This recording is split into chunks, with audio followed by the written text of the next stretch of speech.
Hello বন্ধুরা, আমার রান্নাঘরে আমি চলে এসেছি। আজ আমি রান্না করব মাছের মাথা দিয়ে কলমি শাকের চচ্চড়ি। আমি কলমি শাক কেটে ধুয়ে রেখে দিয়েছি। আর এখানে সবজি আছে, বেগুন, আলু, সজনা ডাঁটা, পটল দিয়ে চচ্চড়ি কলমি শাক। আর মাছের মাথা ভেজে আমি তুলে রেখেছি। কড়াতে আমি আর একটু তেল দেবো। কড়াতে তেল দেবো, তেলটা গরম হোক। কড়াতে তেল গরম হয়ে গেছে, একটা শুকনো লঙ্কা ফোড়ন দেবো, গোটা 5 ফোড়ন দেবো।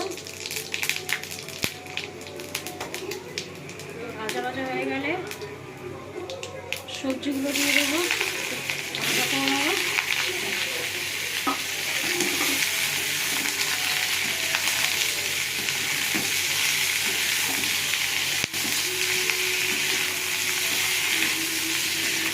ভালো করে নেড়ে দিয়েছি,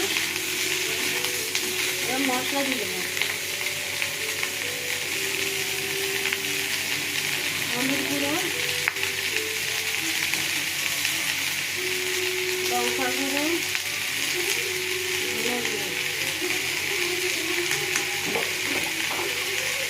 নুন দেবো,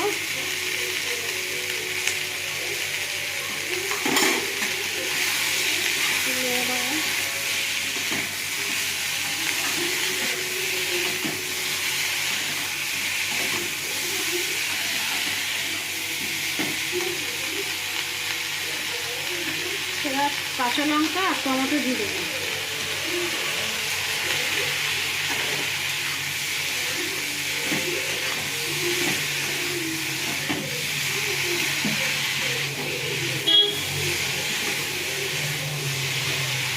সামান্য জল দিয়ে দেবো।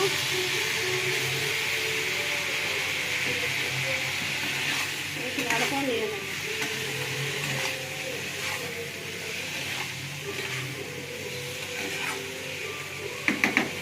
এবার একটু ঢাকা দেবো। এবার আমি ঢাকাটা খুলবো।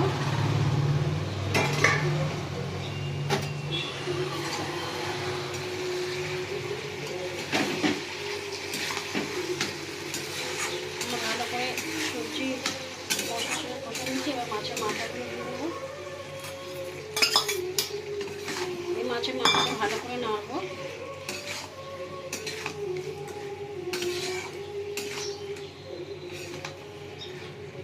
তারপর কলমি শাক দেবো।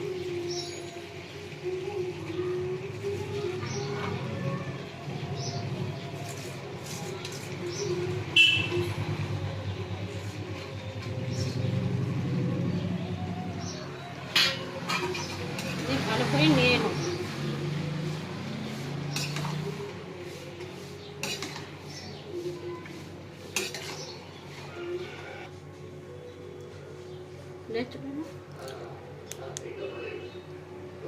এবার আমি ভালো করে নিয়ে নিয়েছি, মশলার সঙ্গে মিশিয়ে দিয়েছি। এবার আমি ঢাকা দিয়ে দেবো। আর আমি জল দেবো না, সবজি কষার সময় যখন যে জল দিয়েছি ওইগুলোই হয়ে যাবে সিদ্ধ। ঢাকা দিয়ে দেবো। এবার আমি ঢাকাটা খুলে দেখবো হয়ে গেছে কিনা।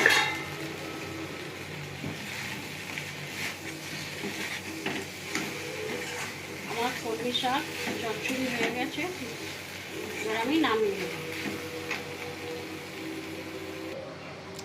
আমার মাছের মাথা দিয়ে কলমি শাকের চচ্চড়ি হয়ে গেছে।